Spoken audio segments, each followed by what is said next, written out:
Nusantara terdahulu adalah tempatnya belajar bangsa lain. Mereka melihat dan mencatat, menyalin dan membawa pulang ilmu dari Nusantara, bukan dan tidak pernah bangsa lain datang menyebarkan ajarannya. Dan fakta nyata ini dilakukan oleh pelajar peziarah Tiongkok yang datang ke sini untuk belajar. Perhatikan, dari buku perjalanan peziarah Tiongkok Fahian 399 sampai 414 Masehi dari teks bahasa Mandarin oleh James Legge, yang diterjemahkan dan diberi catatan oleh Korean Recension pada bab 15. Dalam perjalanan 2 tahun menumpang kapal dari dan ke Cina, ia mendapat bencana di perjalanan lautnya berlabuh di Javad Vipa, dari sana kembali ke Cina, tiba di Shantung lalu ke Nanking. Simak apa yang dilihat dan dicatat Fahian. Setelah berjalan dengan cara ini selama lebih dari 90 hari, tiba di sebuah wilayah bernama Javad Vipa, di mana Brahmanisme berkembang. Sementara pandangan lain dalamnya tidak layak untuk dibicarakan.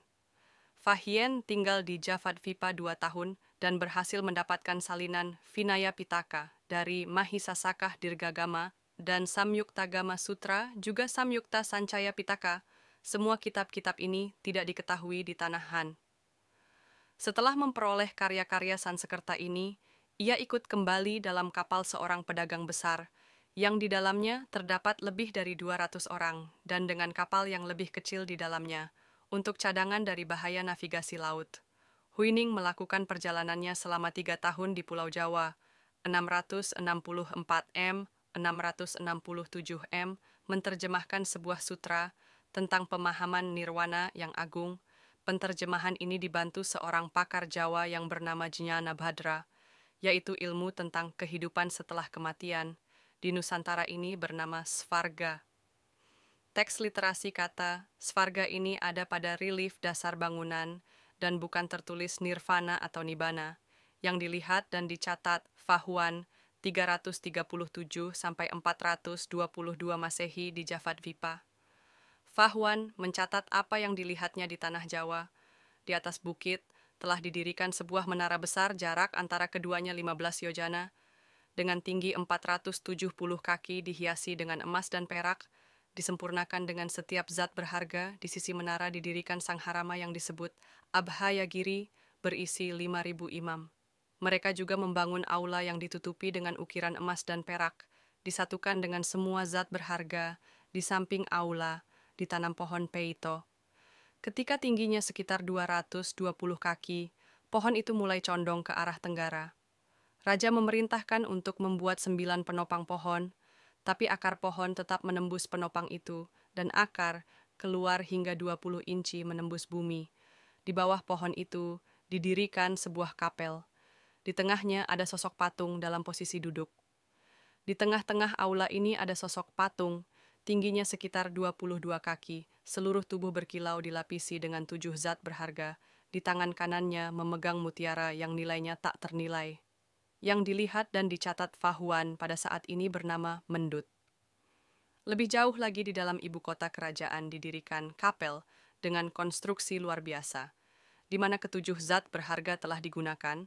Raja menyucikan dirinya sesuai dengan aturan Brahmanis yang ketat. Orang-orang di dalam kota juga menghormati bangunan ini, melakukan ritual kepercayaan yang telah lama ada, yang disebut kapel atau caitya oleh Fahuan saat ini bernama Borobudur. Peziarah Tiongkok abad 4 Masehi datang ke tanah Jawa dan sudah melihat bangunan megah yang disebutnya kapel besar atau caitya. Jadi Borobudur tidak dibangun abad 8 Masehi, seperti perkiraan Casparis. Jadi, peziarah Tiongkok yang datang ke Nusantara adalah untuk belajar, bukan menyebarkan ajaran yang dibawa dari negerinya disebarkan di Nusantara. Jangan salah kaprah. Jangan ikut menjadi propaganda Indianisasi dari niatan dan kerja George Quedes.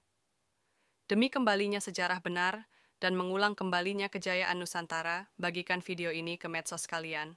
Tulis komentar, klik subscribe, dan like. Dukungan kalian menjadikan perubahan untuk bangsa ini. Ikuti kajian dari Santo Saba selanjutnya. Terima kasih. Rahayu, Rahayu, sedulur-sedulurku sedaya, salam Rahayu semua sebangsa dan setanah air, saknuswantara.